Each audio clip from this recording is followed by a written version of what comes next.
বান্দা পাহাড় সম পরিমাণ যদি গুনাহ করো, আল্লাহ রহমতের দরজা দিয়ে ডাকে, বান্দা তওবা কর, আমি জীবনের গুনাহ মাফ করার জন্য রেডি।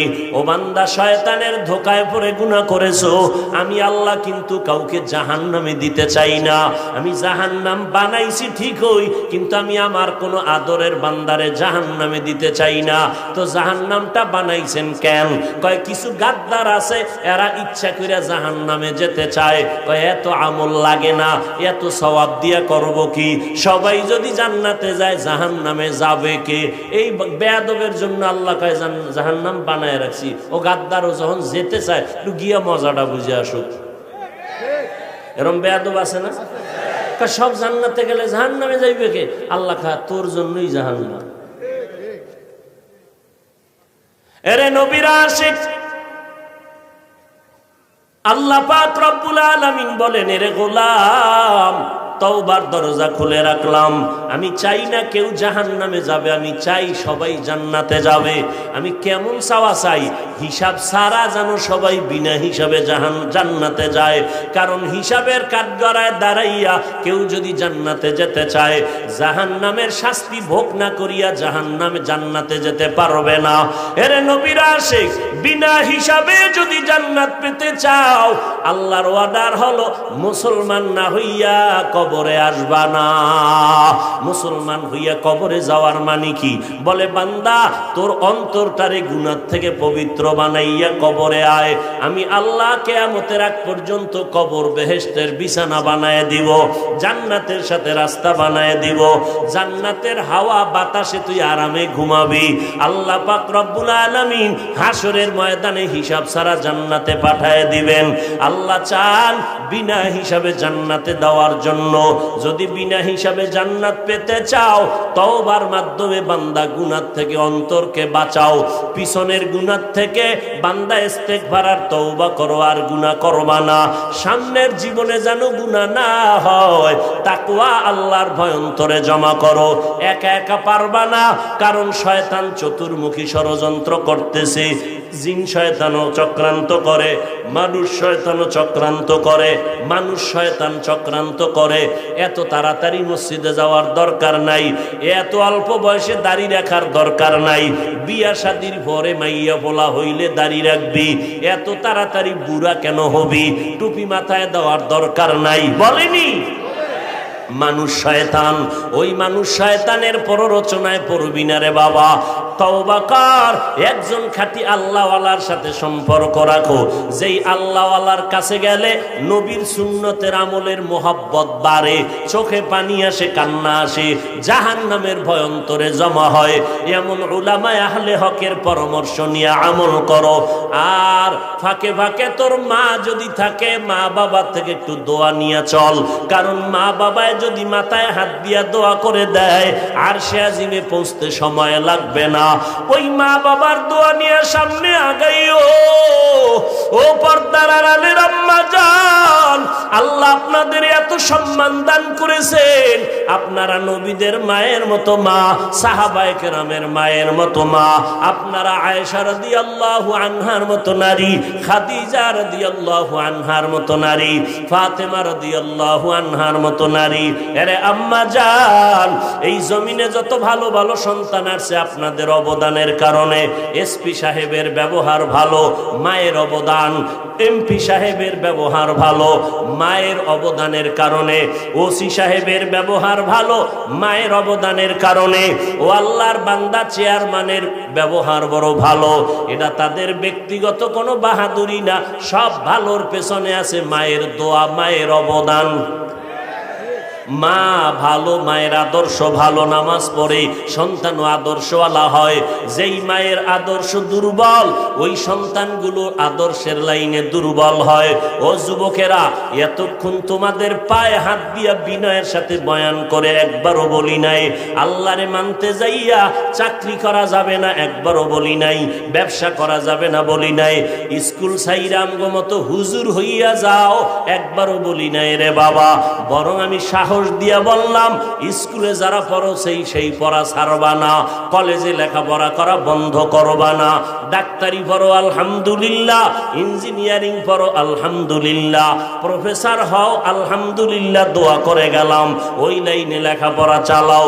তবে খবরদার তুমি ভুইলা যাইও না, তুমি কিন্তু মুসলমান, তুমি মদিনাওয়ালা নবীর আশিকেই কথা ভুলে যাইবা না। ও যুবক, তোমার মতো যুবক স্কুল কলেজে পড়িয়া জীবনে মাদ্রাসায় কোনোদিন পড়ে নাই, সাক্ষী দিও সত্য কথার। তোমার মতো যুবক ছেলে মেয়েরা স্কুল কলেজে পড়ে 5 ওয়াক্ত নামাজি, মিথ্যা বলবা না, আছে না নাই?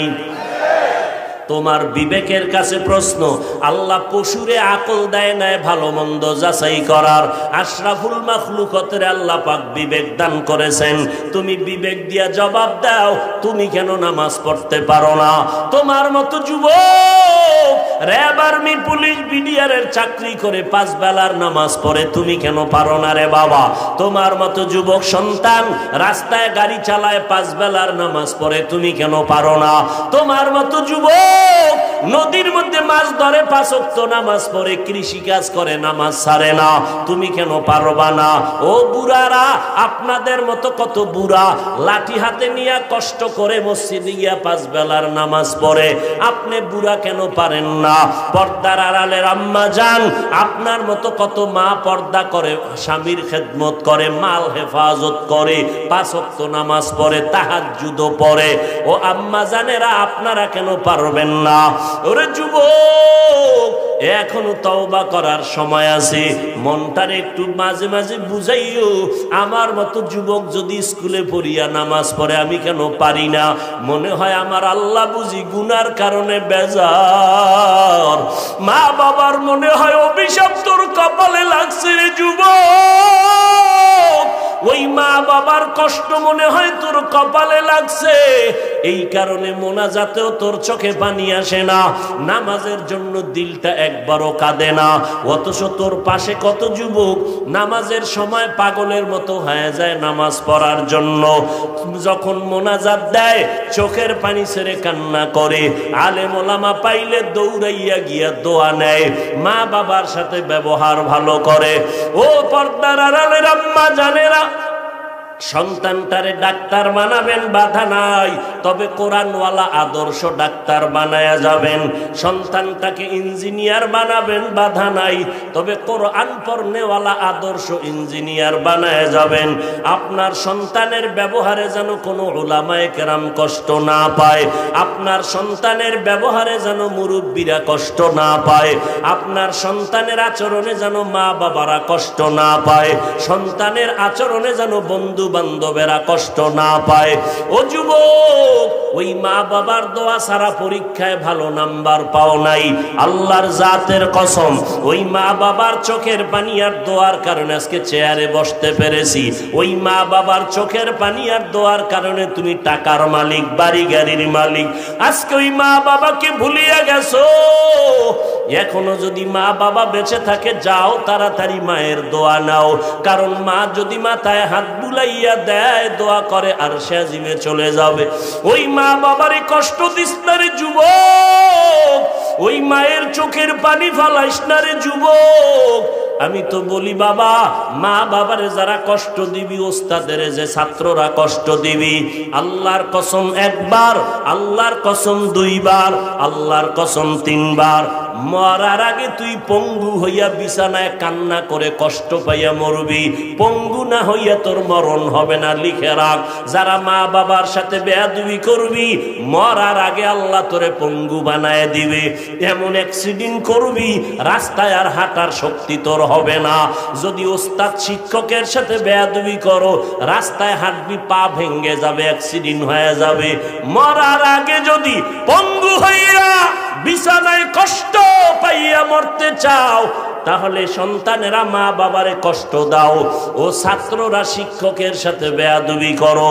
ও আল্লাহর বান্দারা, আর যদি কও না আমি পঙ্গু হইয়া কষ্ট পাইয়া মরতে চাই না, বেয়াদবি যদি করিয়াও থাকো, তাড়াতাড়ি মা বাবার কাছে গিয়া ক্ষমা চাও। কোটি টাকার মালিক দেখো, অভাব হয় না দূর, গরিবে ঘুমায় আরাম করে মনটা বাহাদুর। ফেরাউনের লাশটা দেখো মিশর জাদু ঘরে, খায় না মাটি পোকা মাছি সবাই ঘৃণা করে। হৃদয়ে থাকিবে যার নম্রতা সদা, রহমত আসিবে সেথা প্রভুর ওয়াদা। বড়র বাড়াই থাকলে দিলে রহমত আসবে না, নিজেকে নিজে ছোট মনে করিও সদা। উঁচু জমিন থেকে পানি নিচু জমিনে যায়, তেমনি খোদার রহমত আসে নম্রতার হৃদয়। ভোগবিলাসের বাড়ি গাড়ি পরে রবে সব, থাকতে সময় স্মরণ করো আল্লাহ আমার রব। আমার রব কে? ওই আল্লাহর মতো আপন আসেনি কেউ। কেমন দয়াময় আমার রব, কেমন আমার আল্লাহ। আম্মা জান আমার স্বার্থের জন্য মাঝে মাঝে রাগ করেন। আমার সোনার বাংলায় তাকায় দেখলাম অনেক মা বাবা সন্তানের স্বার্থের টানে পড়ে হত্যা করেছে, আবার অনেক সন্তান স্বার্থের টানে মা বাবাকে হত্যা করেছে। একবার দুবার তিনবার অপরাধ করলে মা বাবা আর মোহাব্বতের নজরে তাকাতে চায় না। আমার আল্লাহ বলেন, আমার দেওয়া পানি, আমার দেওয়া বাতাস, আমার দেয়া সূর্যের আলো চাঁদের আলো, জমিনের ফসল গাছের ফল খাইলি, নদীর মাছ খাইলি, ওরে নিমখ হারাম, একবারও আলহামদুলিল্লাহ বললি না, আমার হুকুম মতো নামাজ পড়লি না। ওলামায়ে কেরাম পায়ে ধরে ধরে দাওয়াত দেয়, নামাজ পড়ো, পর্দা করো, হালাল খাও, নবীর আদর্শের মালা গলায় লাগাও। এরপর নামাজ নাই, রোজা নাই, নবীর সুন্নতের খবর নাই। আমি আল্লাহ এত বেজার হইলাম না, রাগ করে পানিও বন্ধ করি নাই, বাতাস বন্ধ করি নাই। আমি আল্লাহ পাক সূর্যের আলো চাঁদের আলো বন্ধ করে দেই নাই। আমি তোমাকে সম্মানের চেয়ার থেকে আমি নামায়া দেই নাই।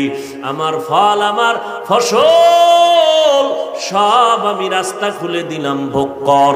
এরপর আমি আল্লাহ তোর উপরে বেজার না। রাতের গভীর যখন হয়, প্রতিদিনের শেষ রাত, আমি আল্লাহ প্রথম আসমানে আসিয়া সমস্ত গুনাহগারদের ডাকতে থাকি, আলা আমি মুস্তাগফিরিন ফাগফির আলা, এই গুনাহগারের দল তওবা কর, কান্না কর। এক সেকেন্ডের ভেতরে তোর 40-50 বছরের জীবনের গুনাহ আমি আল্লাহ তোরে মাফ করে তোর নামটা জান্নাতি খাতায় উঠায় দিব।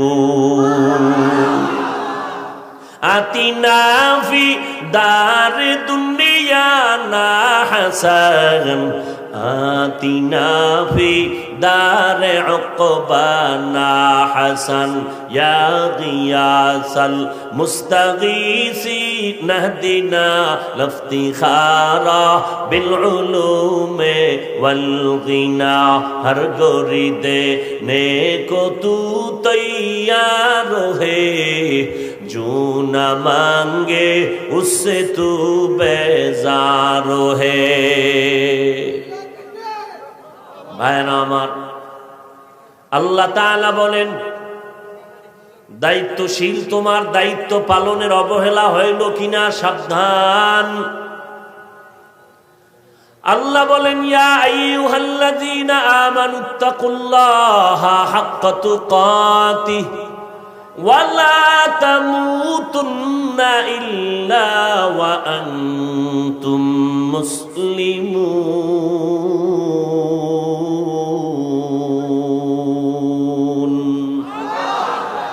মুসলমানি বুয়াদ গর্দন নেহাদান, এনানে খুদ বদস্তে খা জাদাদান, গর্ব সুরত আদমি ইনসাবুদে, আহমদ বু জাহলো হামেক সাবুদে।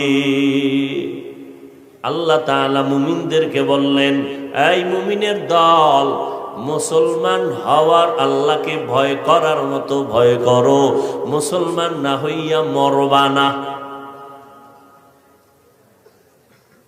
এই যে আল্লাহ পাক বললেন, কাদেরকে বললেন? মুমিন যারা তাদের। এই মুমিন, আল্লাহকে ভয় করার মতো ভয় করো, মুসলমান না হইয়া মরবা না। সাহাবায়ে কেরামে আওয়াজ পেয়ে কান্না শুরু করলেন, পেরেশান হয়ে গেলেন। আল্লাহ যত বড়, ওই পরিমাণ আল্লাহকে ভয় করা কারো দ্বারা সম্ভব হবে না। নবীজির কাছে গিয়া হাজির, নবীও পেরেশান অবস্থায় আছেন। আল্লাহ জিব্রাইল আমিনকে সান্ত্বনার আয়াত নিয়ে পৌঁছে দিলেন। জিব্রাইল আমার নবীর আদালতে আসলেন, নবীর দরবারে এসে বললেন, ও নবী, সান্ত্বনার বাণী আল্লাহ দিয়েছেন, ইত্তাকিল্লাহা মাস্তাতাতুম। ওরে দুনিয়ার মুমিনেরা, আল্লাহকে ভয় করার মতো হক আদায় করে ভয় করতে হবে না, বরং তোমাদের সাধ্য মতো আল্লাহকে ভয় করো। সাহাবায়ে কেরাম আশ্বস্ত হলেন, হ্যাঁ, আমাদের সাধ্য মতো আল্লাহকে ভয় করা সম্ভব, তবে আল্লাহর হক আদায় করে ভয় করা কোনো বান্দা বান্দির দ্বারা সম্ভব হবে না। ইমামুল আউয়ালিন আল আখিরিন, বহরে সদকা রহমাতাল লিল আলামিন, সাইয়্যিদুল কাউনাইন খতমুল মুরসালিন, আখির আমদ বুদ ফখরুল আউয়ালিন, শুদ ওজুদাশ রহমাতাল লিল আলামিন, মসজিদে ও শুদ হামারো জমিন। আল্লাহ তাআলা বলেন, আমাকে সাধ্যমতো তোমরা ভয় করো, ভয়ের নাম তাকওয়া। যারা আল্লাহকে ভয় করবেন তাদের নাম মুত্তাকি। ভয়টা থাকে অন্তরের ভেতরে, অন্তরটাও দেখা যায় না, তাকওয়াও দেখা যায় না। এরে নবীর উম্মত, এই তাকওয়া অন্তরে যদি জমা করতে চাও, আল্লাহর ওলি এই জমিনের মধ্যে যারা আছেন, এক বচনে ওলি, বহু বচনে আউলিয়া, এদের সংস্রবে যাও, এদের সোহবতে যাও। এরা নেক নজর যখন লাগাবে, আল্লাহর কুদরতে আল্লাহওয়ালাদের নেক নজরে অন্তরে তাকওয়া চলে আসবে, সুন্নতের আমল চলে আসবে। এরপরে আল্লাহ বলেন, আমার ভয় অন্তরে জমা করার পরে রেডি হ, মুসলমান না হইয়া কবরে আসবি না। সাবধান, কথাটা মুমিনদের বলেছেন, কোন বেঈমানের বলেন নাই মুসলমান না হইয়া কবরে আসবা না। আল্লাহ বলেন, এই মুমিনের দল, মুসলমান না হইয়া কবরে আসবা না। এখানে আপনারা যারা আছেন, আমরা সবাই যেমন মুমিন, তেমন আমরা সবাই মুসলমান। কিন্তু আল্লাহ মুমিনদের কেন বললেন মুসলমান না হইয়া কবরে আসবা না? তাহলে কি আমরা মুমিন হয়েছি, মুসলমানের রাস্তায় বুঝি এখনো যেতে পারি নাই? আল্লাহ আর একটা আয়াতে বলেন, ইয়া আইয়ুহাল্লাযীনা আমানু দুখুলু ফিস-সিলমি কাফা, এই মুমিনেরা ইসলামের ঘরে পরিপূর্ণ প্রবেশ করো।